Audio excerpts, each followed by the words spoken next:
Thank you, everyone, for coming back indoors after our delicious and very tasty lunch. My name is Kim Mayfield. I am a co-author of the Roads to Removal report. Specifically, I worked on the Energy Equity and Environmental Justice chapter of the report, which has to do with MMRV, because we talk about MMRV as a tool, potentially, for making sure that all of these wonderful CDR projects are scaled up responsibly across the United States. And in my other life, when I'm not writing the Roads to Removal report, I am also supporting the Monitoring, Reporting, and Verification DOE-funded project through the Technology Commercialization Fund Office, and we're having a workshop for that next week to design MMRV standards. So I think I'm going to be seeing many of the faces in this room again next week. Look forward to it.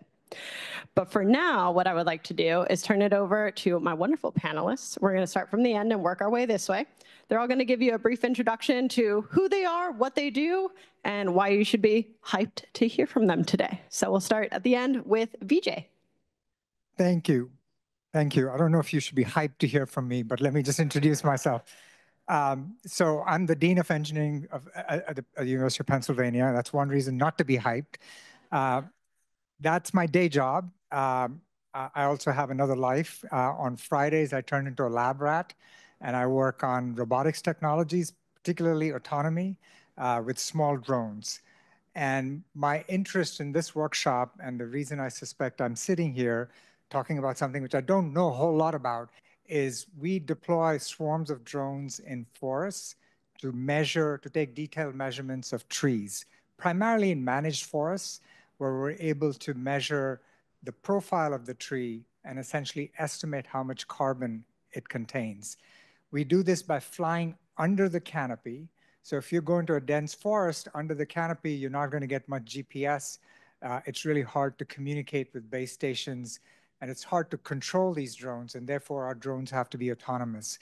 So they use onboard LiDARs, the kind that you may have seen in self-driving cars, but our LiDARs are only used to make measurements of trees.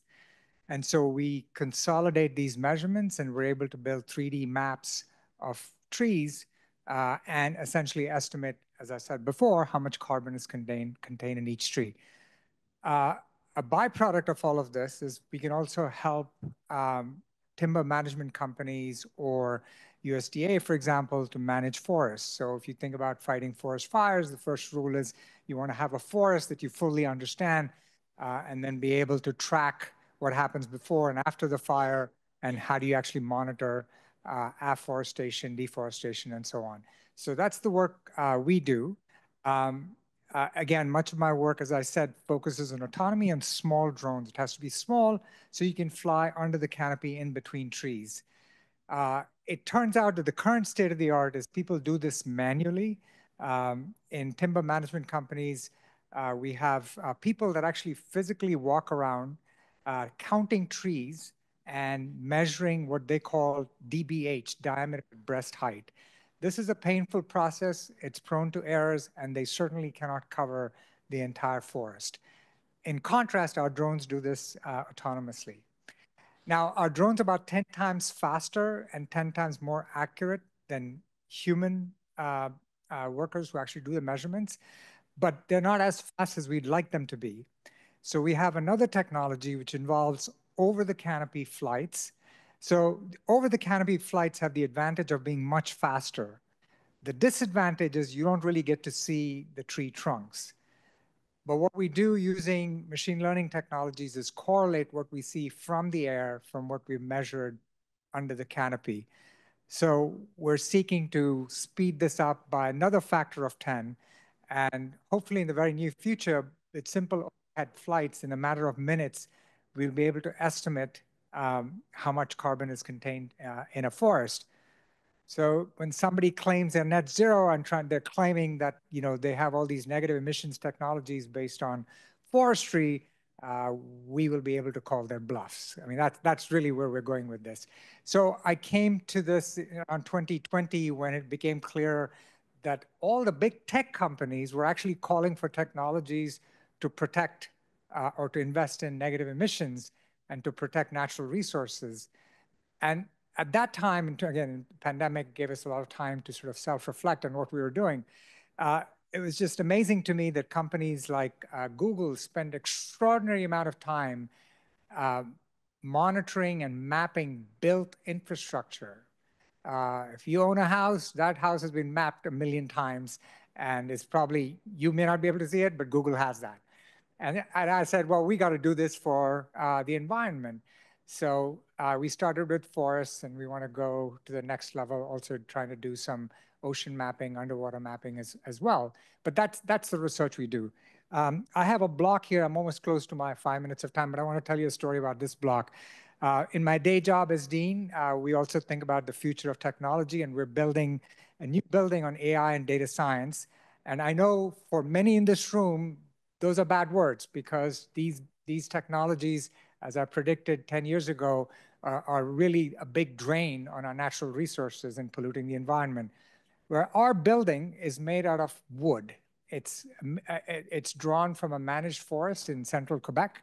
And we built this building with a carbon footprint, which is 60 to 75% less than conventional steel and concrete buildings. So not only, I mean, I know many of you are focusing on operational use, operational carbon footprint, but the embodied carbon is also an important factor. So we're actually practicing what we think we should be doing, but in the construction business, which is basically stuck in the 19th century, I find, in many of these, many of these matters. Thank you for allowing me to introduce myself.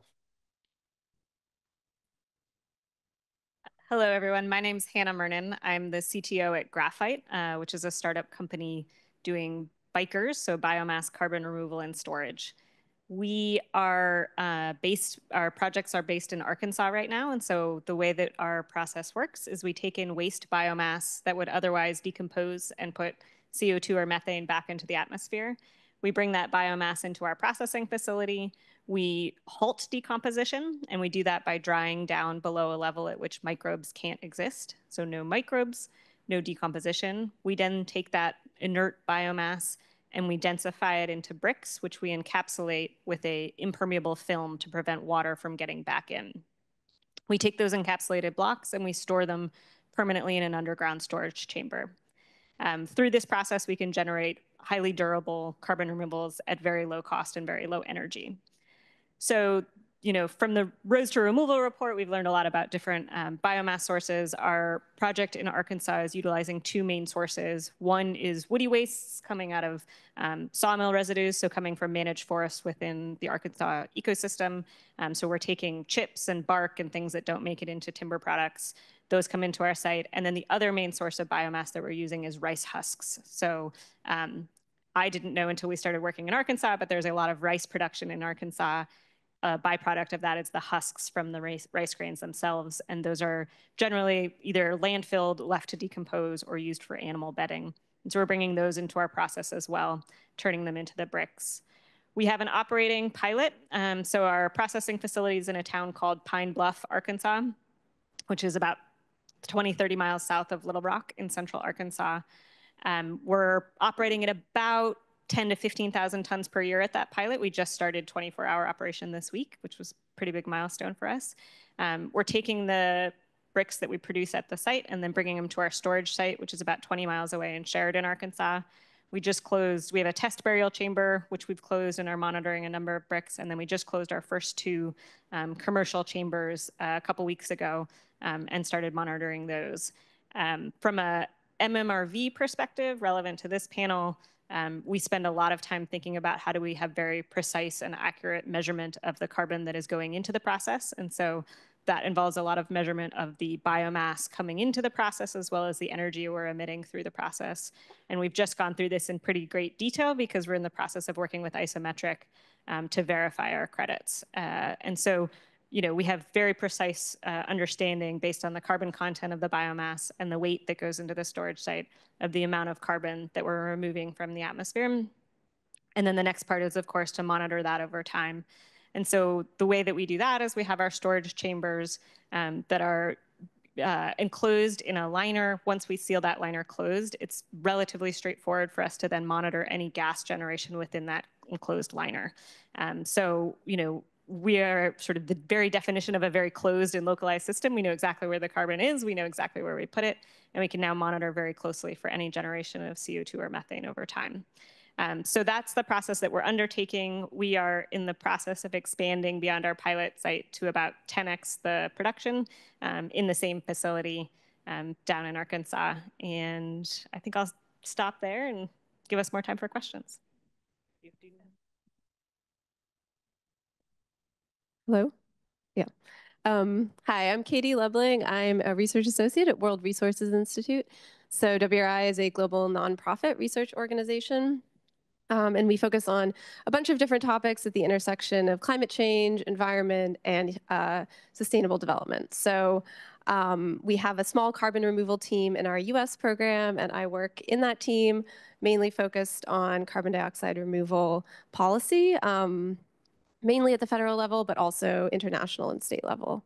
And so MRV is one topic we look at, but many others as well. But we did put out a paper earlier this year on MRV, and kind of the gist of that was looking at the potential opportunity for what we call the federal MRV function. So we know that in the voluntary market, there's been a lot of confusion, proliferation of different standards that makes comparison difficult. And we've seen at the same time, the federal government has made huge strides in supporting CDR through policy, bipartisan infrastructure law, Inflation Reduction Act, annual budget appropriations, et cetera, which is great. And I guess the risk we saw is that as the scale and scope of that funding increases, if different policies point to different standards and protocols, we could see that same kind of proliferation of different standards and confusion arising within federal policy. So we kind of laid out this option and proposed not exactly how it should look like. I think there's still discussion on those details, but proposed some principles for how that could be done, such as building on existing expertise. This has been done a lot before. We don't want to start from scratch, of course. Designating roles, who should be responsible for what, managing incentives, setting standards based on the best available science, centralizing data and maintaining transparency, setting an appropriate threshold for uncertainty, and addressing non-carbon impacts as well as carbon impacts. And so this is kind of, we were thinking about this in the context of ton-based crediting, but this could also apply for other approaches that aren't so focused on ton-based crediting, like pay-for-practice approaches. And we also zoomed in a bit on that, that piece on setting an appropriate threshold for uncertainty, and looked at kind of the sources of uncertainty there that we think matter the most, which is measurability and reversal risk. And so looked at mechanisms that could be used within policy or outside of policy to help address that and enable this MRV to be created. So things like insurance, buffer pools, uncertainty discounts, and probably others out there that we didn't look at. And yeah, I guess maybe I'll just say that I don't think that necessarily all approaches are ready for this ton-based crediting yet, so we also need policy to support continued R&D for MRV to enable us to advance on all fronts there. So yeah, I'll stop there. Awesome, thanks so much, Katie. My name is Rory Jacobson. I'm the Acting Division Director for Carbon Dioxide Removal at the Office of Fossil Energy and Carbon Management. Before I dive into the MMRV stuff, I really just want to say thank you to the Climate Center, thank you to UPenn folks, Lawrence Livermore National Laboratory and Foundation, and the Climate Now team for putting on this event. This has been a really awesome conversation. My background actually is in measuring trees and taking soil samples. So this is a topic that is near and dear to my heart. And I think it's important not just to reduce the human labor that we do in this process, but also to make sure, of course, that we're accurate, that we're accountable, as Kim said. And so this is a lot of the work that we get to do at Department of Energy, thinking about what are the technologies and frameworks that we need to make sure there is accountability for carbon dioxide removal solutions to be deployed. I also just want to add something that came up this morning. Jane Zelikova mentioned that when carbon enters the name of an organization, it tends to stick around. We added that carbon management piece in 2021 under some really excellent leadership. And our new mission and vision, I think, reflects that focus. So thinking just a little bit about MRV in the context of DOE, I wanted to mention that our carbon storage program really has been doing monitoring, reporting, and verification of CO2 stored in the subsurface for a very long time. This is something that we've been doing for decades. We've built sensor networks, models that allow us to understand where plumes are moving through the subsurface and to be sure that that CO2 remains isolated from the atmosphere. But I think what we're seeing is that with carbon dioxide removal, there are some novel challenges, right? We're not just monitoring, we also need to measure. We need to measure the entire spectrum of greenhouse gas emissions, maybe not just carbon.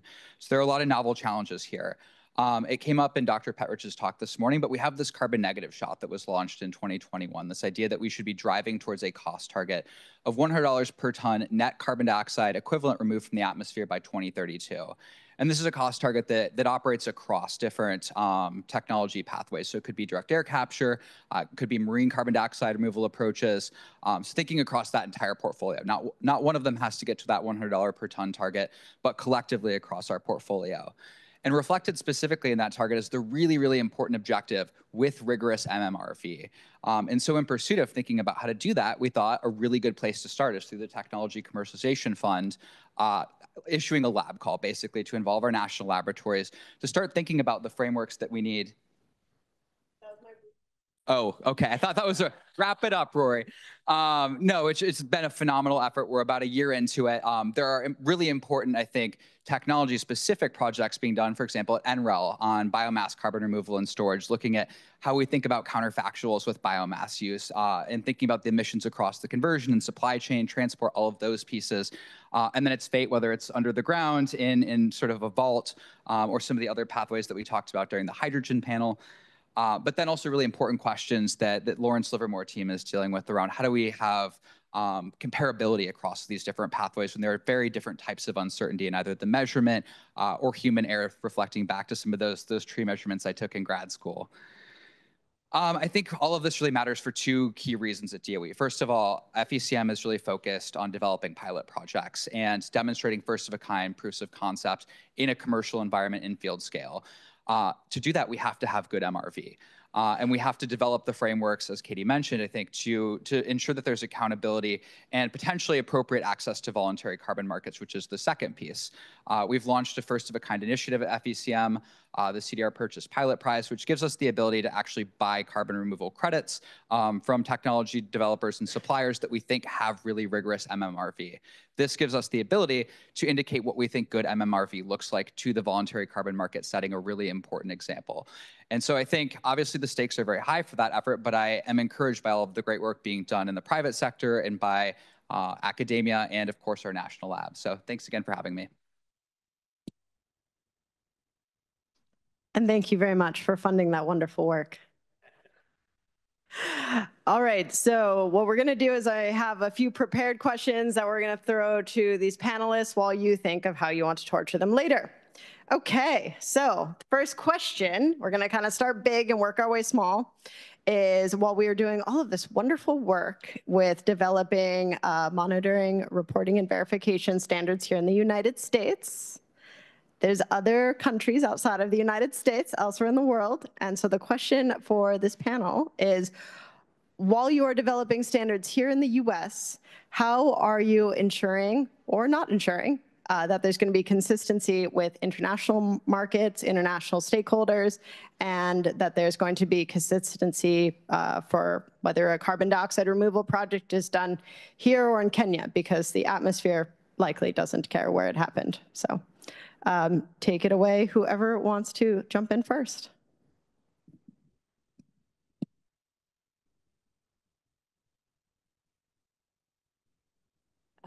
Yeah, I can start. Yeah, I think this is a key question. I think there is an opportunity. There will need to be harmonization across how MRV is done in different countries. And so I think there is an opportunity for the US to set strong standards that others look to and replicate. At the same time, we have seen the European Union has done a lot to advance their EU carbon removal and carbon farming certification framework, CRCF, which isn't fully developed at this point, but is definitely in progress. And the US has focused more on supporting the technology development, but now is beginning to fund this national lab effort and other efforts to bring standardization to the MRV side of things. So, and then at the international level, of course, the Article 6 process negotiations are ongoing, so that will be important as well. And harmonizing across all of these will be a challenge, but will be necessary, I think. And I guess there are a few, I don't know, components to think about within that.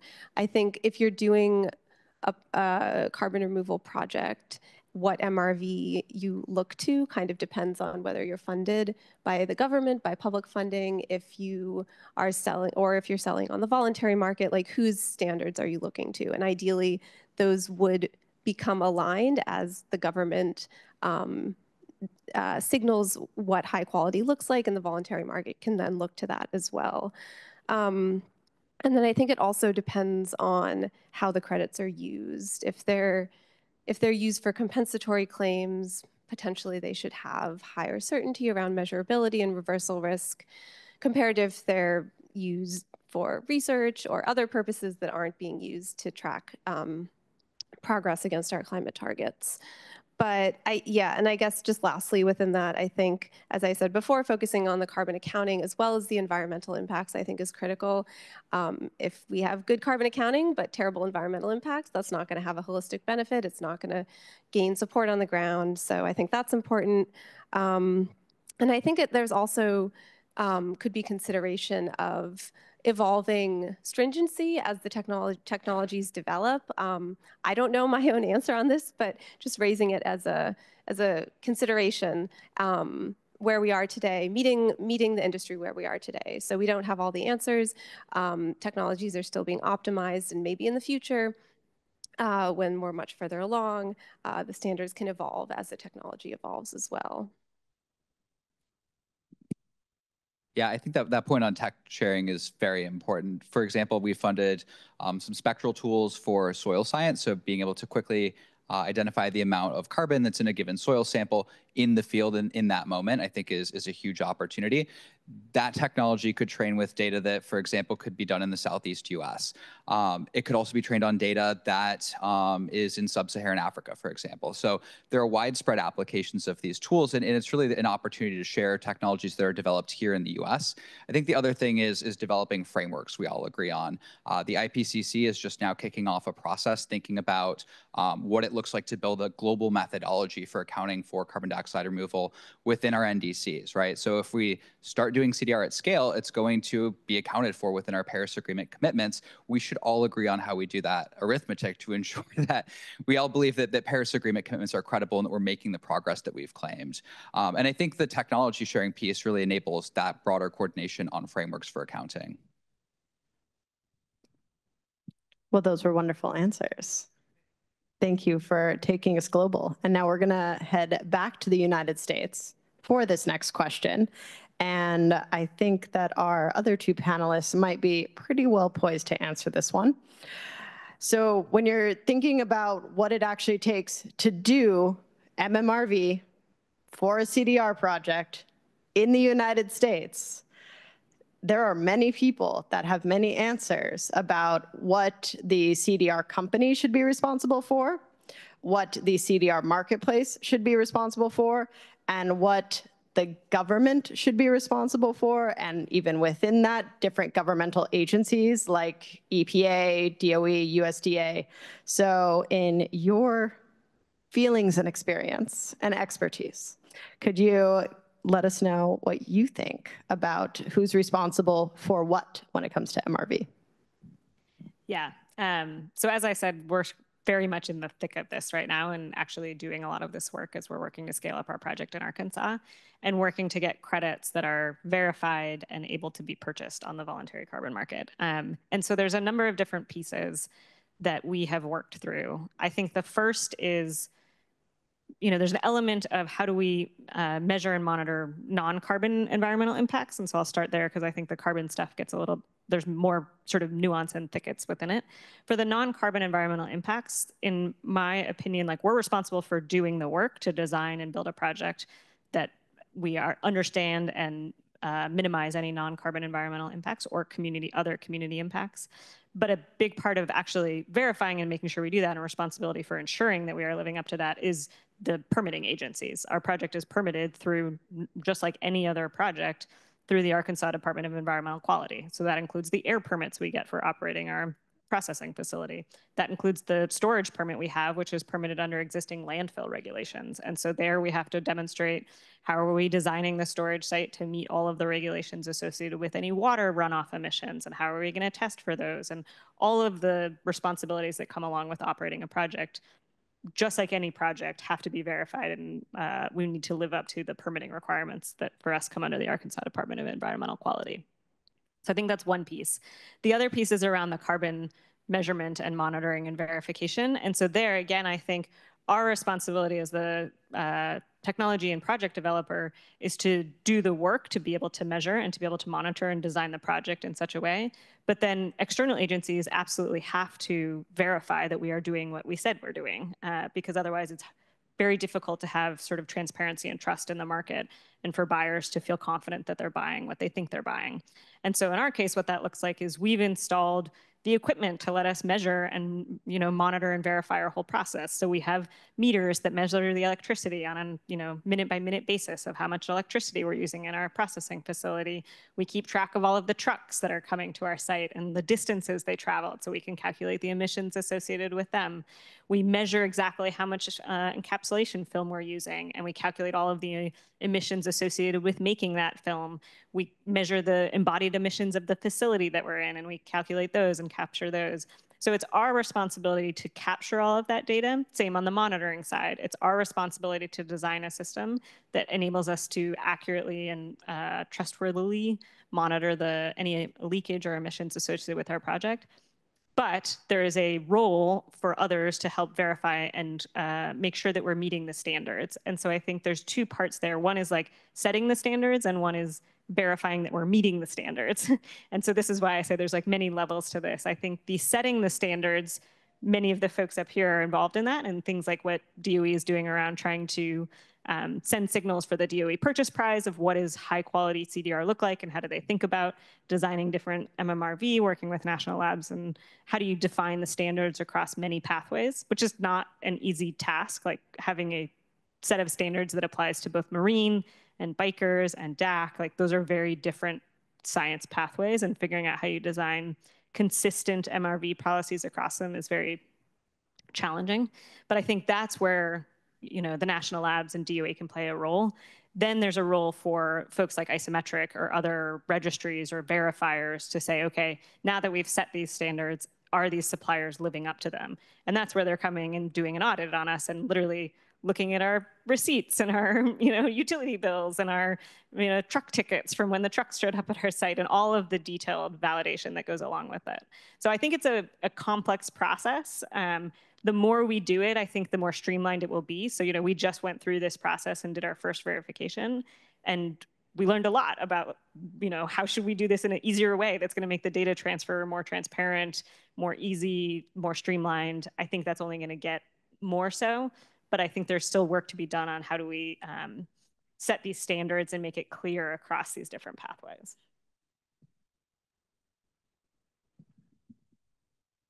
Great comments. I think I don't have much experience in this in MMRV and setting standards, but I have served in the government from 2012 to 2014. I was in the White House Office of Science and Technology Policy, where we tried to set standards for UAVs and self-driving cars.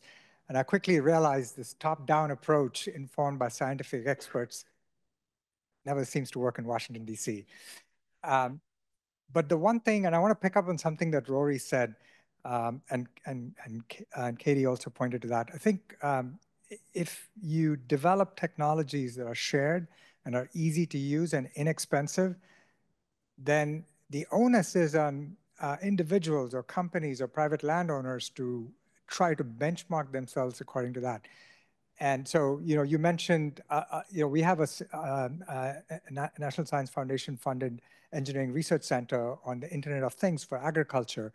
One of the low-hanging fruit, but it's hard to do, is to develop sensors for measuring soil content.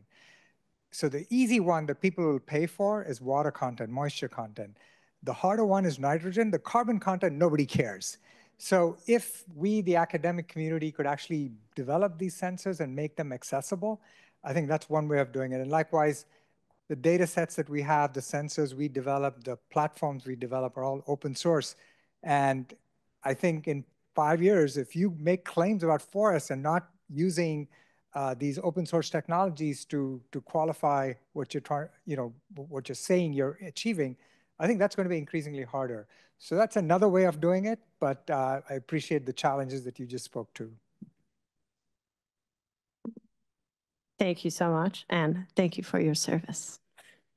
All right, next up, we are going to do a little comparison here. So in the previous two panels before lunch, we had more of the open systems with agriculture, and then we had the more closed systems with, geologic carbon storage. Would anybody here like to riff on the MRV challenges and opportunities of geologic carbon storage versus open system storage, and thoughts about that? I see Rory going for his microphone. So I think that Katie said something really important, which is that we don't have to tear all of it down. So thinking about other federal agencies that work on these issues, the Environmental Protection Agency has an entire program around greenhouse gas reporting. They don't call it MMRV, but DAC is currently included in that. They have a system to report geologic storage of CO2, as well as reversals of that CO2. And so there are frameworks for these things, ways that we can report to the federal government. I think there are challenges technically with both of them. Obviously, geologic storage is a proven commercial technology that's readily available and safe today. I think with some of the open systems questions, it's more challenging because you start dealing with things like counterfactuals, for example. To that point, though, I think DOE is doing really awesome work around this. So, for example, whether or not we're thinking about what alternative use cases of a biomass feedstock could have been and building economic models around what that would have looked like, we're also developing the hardware that's needed to measure some of these things. An excellent program, Marina was talking about some of the ARPA-E programs this morning, CCO2 SEA. And as an ARPA-E program that's dedicated towards increasing both hardware and software for MCDR technologies. It deals with everything from acoustic technologies to sensors to remote sensing. And I think that commercialization of those technologies, and to Vijay's point, I think consensus that there is an appropriate and open format of readily available protocols to use will build more confidence to develop things like an EPA system of reporting on those topics. I love it. It's a yes and all hands in approach. Okay. Anybody else? Otherwise, we're getting to our ultra creative one. I'll maybe just add a little bit on top of what Rory said, because I think that was very well stated. I think the other part is acknowledging and quantifying uncertainty where it exists in different pathways. So, all the pathways have trade-offs. I forget who said that on an earlier panel, but recognizing for systems like soil carbon or others where you're relying on models, or some of the marine things where it's very difficult to directly measure, and so you're relying on models, there's uncertainty associated with that. So let's be honest about what the uncertainty is. Same with biomass and counterfactuals. There's uncertainty surrounding that. So let's do the best things that we can to quantify the uncertainty. Same with renewable power generation for DAC. How do you account for the trade-offs that you're making on a solar panel project supporting a DAC project versus shutting down a coal plant, as our first speaker said. So I think for all of the pathways, there's uncertainty in the way that they're playing out and sort of leakage along the pathway. And so we should do the best that we can to quantify that uncertainty and include that in the quantification and carbon accounting of the project. It's going to look different for each of them, but we can be rigorous and standardized in how we think about uncertainty. Thank you very much. And while we start to get the questions from the audience ready, I have your shortest question here. You each get to tell me 2 words to describe your ideal standard setter for MMRV standards. Who in your ideal world is setting these standards? You can give me adjectives or nouns, whatever you like. We're going to go down, starting this way, working our way that way. And while we do that, the microphone's going to be sent around in the audience or online to collect questions. Okay. I'm going to do accountable and transparent. What you said, who? I'm just pointing out.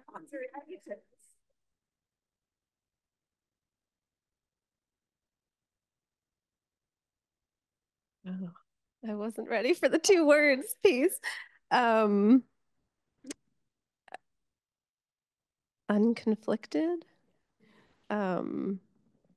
transparent.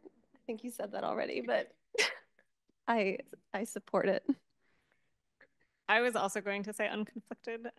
I was going with unincentivized, but some version of like somebody who doesn't have a stake in the game of what the standards mean. I know that was more than 2 words. And then the other one I would use would be rigorous. Well, if you ask me who, my 2 words would be this generation. I have a lot of optimism for this, yeah. But if you ask the adjectives, I mean, to me, it's about inexpensive and accessibility, and whatever those standards are, I think. Fabulous answers. Now, questions. I think Emma is handling the website, or? I have the microphone. Okay, you do. Yeah, I love the discussion, and the moderator is doing a great job. My colleague.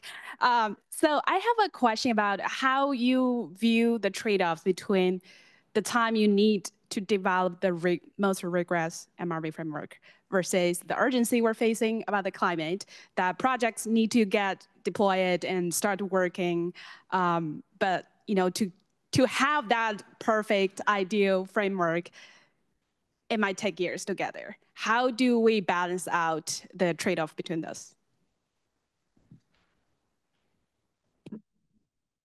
I'll take a stab at that one because I feel that like very viscerally is like we all need to be making much more progress than we actually are. And not that MMRV is the only thing holding us back, but there is this trade-off of getting 100% certainty of anything versus moving very quickly and at scale. And so I think I go back to what I just said, which is let's be really honest about the uncertainty and let's be really transparent about we're moving this forward because of the urgency. Here are the things that we're uncertain about, and here's how we're going to continue to develop certainty around them. And so I think it's very important that we recognize we're on a journey as an industry, as a area of scientific and commercial development, but that we continue to move it forward. We don't let that halt progress. And that, I think that can only be done by balancing those 2 things.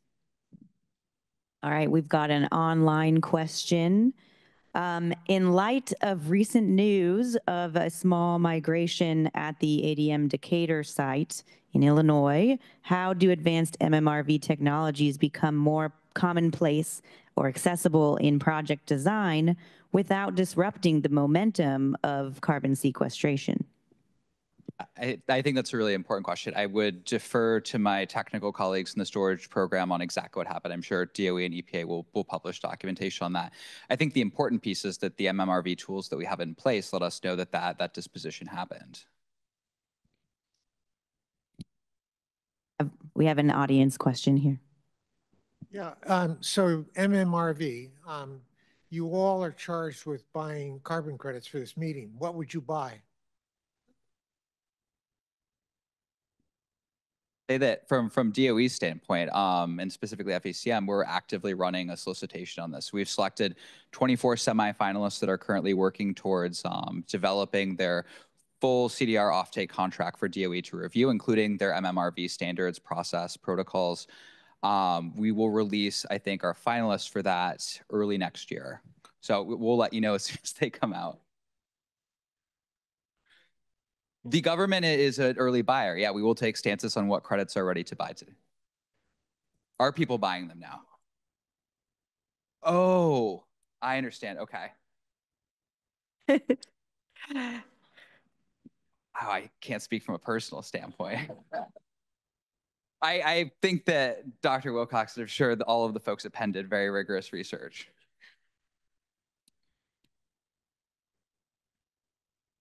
Sure. Is it on? Okay. Actually, 2 comments. The caller question as well with ADM. It wasn't leakage into the atmosphere. It was leakage underground into jurisdiction that was beyond the ownership of the property, and so that's a little different. And then in terms of the removal credits, Hey, so what we did is, number one, going with the first company in the space, which was founded in 2009, that's Climeworks. And then the second company is Heirloom, close to home here, developed here, founded in 2020 by a Penn alum, Noah McQueen. And then, oh, we bought 5,000 tons. Oh, okay. Climeworks and Heirloom are direct air capture. With Climeworks, they're storing it in Iceland in basalt, in situ mineralization in the subsurface in Iceland. With direct air capture, Noah explained on the first panel this morning, it's coupled to, it's carbon cure, so it's in concrete. And then the third one is graphite, which we heard a lot about here, which is essentially biomass buried. And it's already verified by isometric, which was part of the cost of the removals. Hi, my name is Nick from Third Way. Can you speak a little bit to how, as these standards are developing and progressing over time, how you communicate with communities that are, surrounded by these projects to, one, ensure that, the standards from a starting point are trustworthy and that they can feel safe? And because, a lot of communities are worried about carbon leaks and that affecting their health. So how do you, one, build trust from the beginning that the starting point standards are trustworthy, and then two, how do you communicate your learnings to the community so they're along for the ride throughout the whole process of improving standards? So I guess I would start by saying that there are federal laws in place that, especially for subsurface geologic storage, project developers will have to comply with. As part of that, if it's a federally funded project, they'll have to go through their NEPA review, which would include public consultation, meetings, dissemination of educational materials about that project. With respect to trust of DOE-funded projects, I think one really important thing that we've done with our infrastructure law projects is the community benefit plan. So there are requirements around the co-benefits of these projects that will be delivered to communities, and that includes education around the nature of the project and its integrity and safety. I can just give a sort of example of what that actually looked like on the ground. And so for us in Arkansas, again, we're in this town called Pine Bluff, and it's in Jefferson County, and then our storage site is in Grant County. And so what that practically means is we're holding community meetings. We had a lunch and learn very early on in the process, and we reached out to the mayor's office and the school and a bunch of sort of local community organizations to say, come hear about what we're doing, ask questions, spread the word to the people so they can ask questions. It looks like for our landfill permit, we had to have a public hearing. So again, that was publicly advertised, and people showed up to ask questions about what the project looked like, what concerns they had. We're going into the school. Just last week, our quality technician went and did a class at the middle school about what we were doing and why. And so it's a lot of touch points in a variety of ways, because it's not just one thing, to your point of saying okay, here's this project, it's here, it's doing XYZ, you should feel fine. It's a lot of how do you engage with as many different people as possible and give them as many different opportunities to talk about what they're worried about. They're worried about the sawdust coming out of our facility, or that that the carbon's gonna come back out. And I think most of the concerns in our case, are not about the carbon per se, because they're it's just biomass. We already have huge piles of biomass all over the place, as opposed to gaseous CO2, which has other concerns. But I think it's a lot about what are the local impacts that I'm going to feel living 2 miles away from this thing? Is it going to be loud? Is it going to be noisy? Is it going to be dirty? How many trucks are going to drive by my house? Those are the questions that people are asking. Yeah, and I'll just say quickly, I think beyond the carbon accounting piece, I think you can design MRV in a way that is responsive to community needs, just building on what Hannah said. So understanding what people are interested in tracking, whether it's ambient air quality, beyond just the impacts of whatever facility you have, or other, I think just getting feedback on what is important to track, that the project can help track, not just beyond their own impacts, but including those as well. And with that, I am happy to report that our panel has come to the end, and I would like you all to verify that they did a wonderful job by giving them a round of applause.